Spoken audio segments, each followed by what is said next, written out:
días. Antes de iniciar con la presentación propiamente tal, quiero colgarme estos minutos para decir que ya vamos sacando ciertas cosas en común, ¿no es cierto? Lo mencionamos en el módulo anterior, sobre la oferta de suelo normado, cómo eso restringe el potencial de desarrollo de los proyectos inmobiliarios y al final todo esto se impacta en el cliente final. Y cómo eso nos perjudica, incluso hasta nos llegan a denominar los depredadores inmobiliarios. Entonces ahí tenemos un desafío. ¿Qué es lo que hemos nosotros como Cámara Chilena de la Construcción reflexionado al respecto?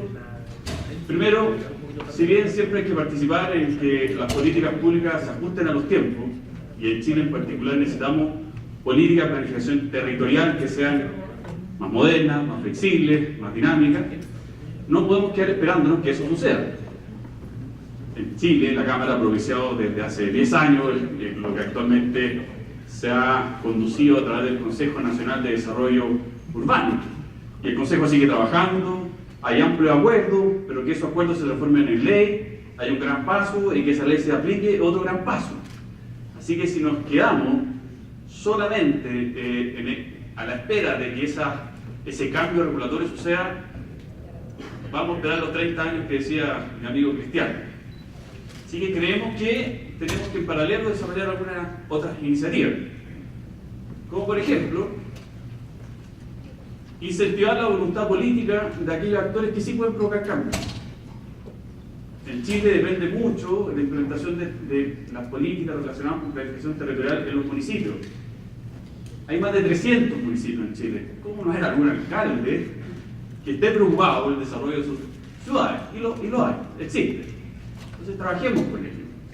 Demostremos en nuestra realidad que podemos generar buenos ejemplos de planificación y desarrollo, planificación territorial y por lo tanto de desarrollo inmobiliario. Compartamos esas buenas prácticas, a todos mis pares de Perú, de Colombia. Hagamos un banco de buenas prácticas y tratemos de romper el esquema de restricción que estamos viviendo hoy en día. Mostremos que sí se puede compatibilizar el vivir en una ciudad con su crecimiento. Las ciudades crecen, van a crecer. Esa pregunta, oye, de esta ciudad tiene que crecer o no crecer, en su gran mayoría, salvo casos puntuales, las ciudades van a crecer.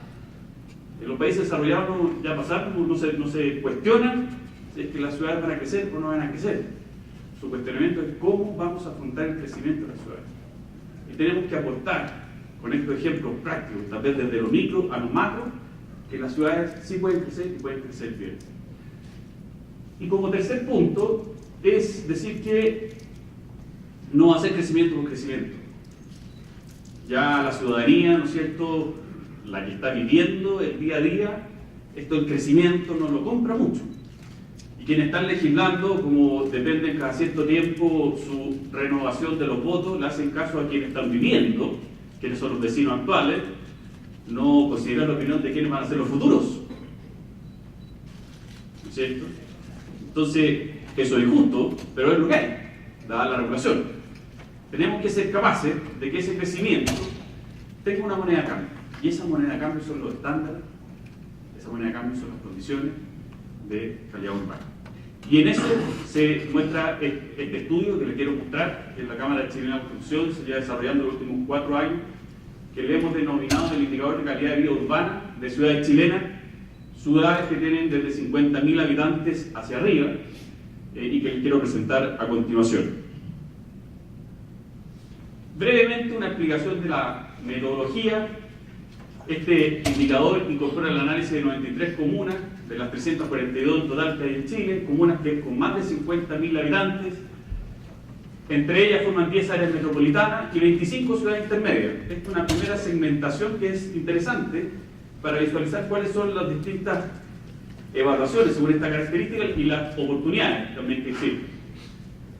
Además hace un análisis por todas las capitales regionales y la suma de la población de todos estos centros urbanos agrupan al 85% de la población chilena.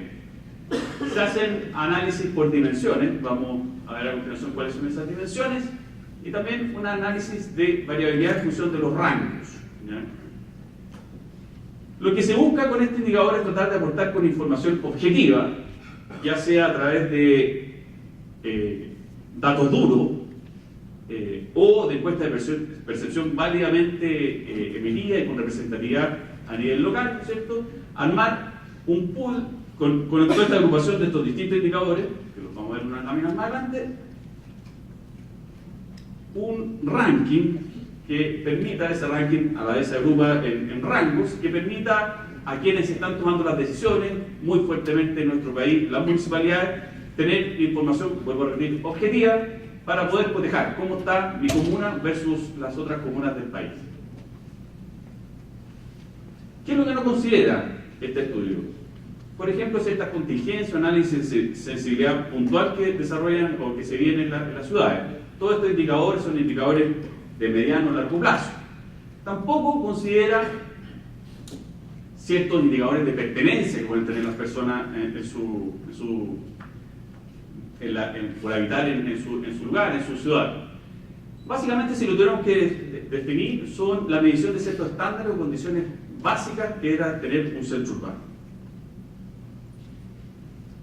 La metodología se incorporó de otras experiencias de otros países, donde se agrupan los distintos indicadores en 6 ámbitos: vivienda y entorno, salud y medio ambiente, condiciones socioculturales, ambientes de negocio, condición laboral y conectividad y movilidad. Y las ponderaciones se hacen en función de un ejercicio de iteración donde se consulta a expertos y estas ponderaciones van variando, y se puede ver que las ponderaciones que se le da a cada uno de estos ámbitos son, por supuesto, diferentes y tienen mayor relevancia aquellas que tienen un impacto directo en las personas, partiendo por vivienda y entorno, siguiendo por conectividad y movilidad y después salud y medio ambiente. Aquellos que son más bien de condición requieren levemente o una menor ponderación. Me refiero a condición laboral, que está más cercana a la anteriormente mencionada, y después viene condiciones socioculturales y ambientes de negocio. Con este pool de ámbitos, y cada uno de estos con algunas variables, con su pool de variables, ¿no es cierto?, se establecen los estándares o condiciones básicas que debería tener un desarrollo urbano. Después de esto puede haber un ejercicio que se haga en cada lugar, ¿no es cierto?, en cada país, para definir cuáles son esas estándares o condiciones mínimas. Cosa de que cuando se quiera habilitar, ¿no es cierto?, una extensión territorial, una densificación, junto con eso se definan ciertos mínimos, ¿ya?, que tienen que haber para poder generar el desarrollo de esa zona. Allí está bastante en detalle, pero está la presentación, solamente mostrarles que por cada ámbito está su pool de variables que lo determinan. Todas estas variables están en una fuente que está debidamente identificada. Como cámara no realizamos ningún desarrollo, ninguna aplicación de estas fuentes. Toda información que ya está la recogemos de los ministerios de vivienda, ministerios de obras públicas, ministerio de desarrollo social, encuestas, otros indicadores, encuestas de pobreza, encuestas de percepción, etc. El ejercicio que nosotros hacemos es recoger toda esa información, validar que están estadísticamente bien realizados, metodológicamente bien realizados, y armar este indicador global. Ni yo lo veo desde acá en detalle, pero les podría indicar que en vivienda de habitabilidad, por ejemplo, está el número de... no se lo voy a leer, por ejemplo, en vivienda y habitabilidad, los metros cuadrados de áreas verdes, el gasto total municipal por cada habitante de la comuna, los porcentajes de hogares con hacinamiento, porcentaje de hogares victimizados, etc. En condiciones laborales, el ingreso promedio de los hogares, el porcentaje de afiliados al sistema previsional. En ambiente de negocio, el porcentaje de desempleo, número de cajeros automáticos por cada 10.000 habitantes, número de empleados en hoteles y restaurantes por cada 1.000 habitantes, y así sucesivamente. Como les digo, y como pueden ver, ahí está la dimensión, la variable y la fuente. Nuestro ejercicio de agrupar esta información y transformarla en este indicador. Vámonos ahora a presentar los resultados. Se presentan los resultados siguiendo el indicador ICBU, que es el consolidado, pero también está la variable, el resultado de cada una de las dimensiones. Aquí hay un análisis que nosotros no vamos a profundizar mucho en este caso, pero para cada municipio sí le interesa saber cómo están estas ponderaciones, porque se permiten comparar, ¿no es cierto? Ellos conocen el detalle de cada una de las variables, y para el momento de tomar decisiones de inversión o de gestión de infraestructura o por ejemplo de ambiente laboral o medio ambiente, ellos pueden tener esto como respaldo. Más bien lo que nosotros vamos a hacer, o lo que les voy a presentar, es mostrar los resultados a nivel agregado. Lo primero que se puede ver a nivel agregado es que de las 10 comunas que tienen mejores resultados, 5 de ellas pertenecen al Gran Santiago y el resto a zonas de regiones del país o de provincias. Este indicador se ha ido revirtiendo porque en un comienzo, cuando partió este índice, no era 50 y 50, sino que era mucho más, tal vez 8 de 10 pertenecían al Gran Santiago. Eso quiere decir que estas comunas de nivel más intermedio están logrando posicionarse o están logrando mejor comparativamente, están logrando mejores resultados. Ahí, ¿no es cierto?, está el ranking, donde pueden ver el listado de todas las comunas. No vamos a entrar en detalle, sino que vamos a hacer cierto análisis macro en este recorrido. Y lo mismo si nos vamos a las 10 últimas, desde la 84 a la 93, podemos ver que 8 de 10 corresponden al Gran Santiago. O sea, en el Gran Santiago tenemos de lo mejor y tenemos de lo peor. Y eso se va a ir repitiendo, tal vez no con ese nivel de varianza, en cada una de las 10 áreas metropolitanas que vamos a ver más adelante en este análisis. Ahora, como el indicador puro no es recomendable porque hay ponderaciones, esos indicadores, esas ponderaciones se van corrigiendo año a año, para hacer un análisis un poquito más objetivo, lo que se determina son rangos, ¿ya? Y se separa en 3 rangos. El rango promedio, que es el promedio más o menos su desviación estándar; el rango superior, que está sobre el rango promedio; y el rango inferior, que tiene aquellas comunas que están bajo el rango promedio. Y en base a estas 3 categorías empezamos a realizar algunos análisis. Primero, que si tomamos la batería de las 93 comunas, quienes están en el rango superior son 23 versus 31 que están en el rango inferior. O sea, hay más comunas, centros urbanos, que están en el rango inferior versus el rango superior, y hay una alta componente de comunas en el rango promedio. Si lo llevamos a esta población, esto discrimina un tanto más. Vemos que la población que vive en rango inferior es considerablemente mayor, o sea, son más de 1 millón de personas, a aquellas que viven en el rango superior. Es interesante esto, porque después vamos a ir viendo el análisis, que este comportamiento tiene ciertas diferencias según las dimensiones de análisis. Si agrupamos las áreas metropolitanas, aquellas que tenemos centros urbanos que tienen una funcionalidad común y que en conjunto suman más de 300.000 habitantes, ahí aparecen, ¿no es cierto?, en el ámbito superior, un centro del sur, que es Puerto Montt, Puerto Vara, Temuco, Padre Las Casas, y en el ámbito inferior una zona en el norte, Iquique, Alto Hospicio, y una alta concentración en lo del rango promedio. Cuando hacemos este análisis de las grandes áreas metropolitanas, la dispersión tiende a disminuir, ¿no es cierto?, y hay una alta concentración en lo que es el promedio. Pero detrás del promedio siempre se esconden las desviaciones. Pero quiere decir que hay cuando hacemos un análisis por ámbito metropolitano, hay una representatividad, ¿no es cierto?, promedio de lo que sucede en el país. Hagamos un análisis de las ciudades intermedias, son aquellas que tienen más de 100.000 habitantes, ¿ya? Ahí podemos ver el comportamiento, que se equiparan en cuanto a cantidad en lo que es el rango superior versus inferior, también concentrando un alto número de comunas en el rango promedio. Eso quiere decir que hay mayor homogeneidad en el desempeño de calidad de vida urbana. Este es el detalle de todas estas ciudades, donde si se hace un análisis en detalle, se puede ver que aquellas variables o dimensiones que no aportan mucho son las relacionadas con condiciones laborales y ambientes de negocio, y aquellas que tienen mejor evaluación son salud y medio ambiente y vivienda y entorno. Esta en comparación al promedio nacional. ¿Eso qué quiere decir? Que si queremos mejorar, ¿no es cierto?, las condiciones de vida urbana en estos recintos, hay que fortalecer esos ámbitos. Cómo generar políticas públicas, ¿no es cierto?, que apoyen la generación de negocios, que apoyen, ¿no es cierto?, las condiciones laborales. Ahora, si hacemos este mismo ejercicio, que es el zoom para las ciudades intermedias, de cómo esa distribución en los 3 rangos afectan a nivel de población, podemos ver que hay una mayor proporción entre, no sé si se acuerdan, pero había una diferencia de 1 millón de personas entre, cuando lo veíamos en el total agregado, entre personas que vivían en el rango inferior versus el rango superior. Ya en este análisis la diferencia se equipara. O sea, hay una potencial, hay una oportunidad, creo que lo hemos escuchado en algunas de las presentaciones que hemos tenido en este seminario, de la ciudad intermedia, de cómo preocuparnos de que el desarrollo de estas ciudades, ¿no es cierto?, sea un desarrollo conectable, sea un desarrollo equilibrado, sea un desarrollo con visión de futuro.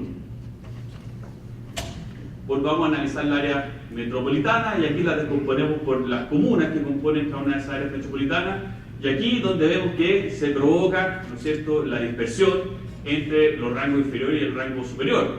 El 43% de las comunas que pertenecen a áreas metropolitanas son calificadas o están calificadas que pertenecen al rango inferior. Aquí vemos una foto del Gran Santiago, una imagen del Gran Santiago, donde esas son el nororiente, son las comunas que están en el rango superior. Estas son las comunas que son las periféricas, que están en el rango promedio, y estas son, si bien están en el anillo central, que está en rango inferior. Y aquí pasa algo bien particular. Por nivel socioeconómico tal vez no tienen mucha relación esto, porque los últimos desarrollos han estado, de los últimos años, los últimos 10, 15, 20 años, ¿cierto?, estaban fuertes, más bien situados en estas comunas periféricas, pero que tienen una evaluación que la sitúa en un rango promedio y no en el rango inferior. Y la explicación nos dice que estos desarrollos fueron anteriores, fueron desarrollos que no contaban con las dimensiones de infraestructura que requieren un buen desarrollo, unas buenas condiciones de calidad urbana, ni tampoco el equipamiento. Y ya son zonas que están constituidas, por lo tanto, tratar de rearmar ese puzzle no es fácil, solamente queda por realizar un ejercicio de renovación urbana. Dado que esas condiciones ya están establecidas, las personas se observa un mayor movimiento de sus habitantes a migrar desde esa zona. O sea que hay un tremendo desafío de cómo reencantar esas zonas que, si bien son anteriores, ya estaban consolidadas, no cumplen con los estándares de las condiciones de calidad de vida urbana si las comparamos con las otras restantes. Esta es la diferencia, casi el doble, si lo llamo a nivel de población, casi el doble de población que se considera que vive en zonas del rango inferior, comunas del rango inferior, versus las que viven en el rango superior. Hay mayor dispersión. En general, ¿qué es lo que se observa en estas zonas que se catalogan como que viven como comunas que pertenecen al rango inferior? Alta densidad, niveles socioeconómicos de IE, baja infraestructura básica, y también se relaciona con el índice de materialidad de las viviendas. Este es un mapa que muestra, ¿no es cierto?, cómo se distribuye socioeconómicamente Gran Santiago. Tal vez no tan disperso como el Gran Santiago, se observan también en zonas como Valparaíso que existe su dispersión, ¿no es cierto?, entre comunas que pertenecen al rango superior, medio e inferior, y lo mismo en el Gran Concepción, aquí con sus imágenes de desarrollo. Otro análisis que se realizó es, bueno, hagamos un ejercicio de norte a sur, desde Arica a Punta Arenas, de las capitales regionales, y cómo son consideradas, ¿no?, cómo están evaluadas. Y lo que podemos ver, las en rojo son las que están peor evaluadas, el gris el segmento del rango promedio y azul el rango superior. Se puede ver que hacia el sur hay mejores resultados, ¿no es cierto?, de capitales regionales que pertenecen en mayor medida al rango superior. Por lo tanto, hay que ir a vivirse al sur. O mejorar, ¿no es cierto?, enfocar políticas públicas que mejoren las condiciones de vida urbana de la zona norte. Si también se hace un análisis en función de los resultados y el indicador del presupuesto comunal per cápita, tampoco hay una relación. Fíjense, hay comunas que están bien evaluadas, que tienen poco presupuesto per cápita, y viceversa, digamos. O sea, la relación no es tan directa, no es que sea por más presupuesto que mejora la calidad de vida urbana. Aquí hay ámbitos de planificación y gestión territorial, gestión urbana. Y si comparamos también cómo ha sido la evolución de los resultados en cuanto a la pertenencia de población en estos tres rangos, podemos ver que se ha ido polarizando, ha ido aumentando la población que está aumentando en el rango superior, así como ha ido aumentando la población que está viviendo en el rango inferior. Todo esto en pos del rango promedio.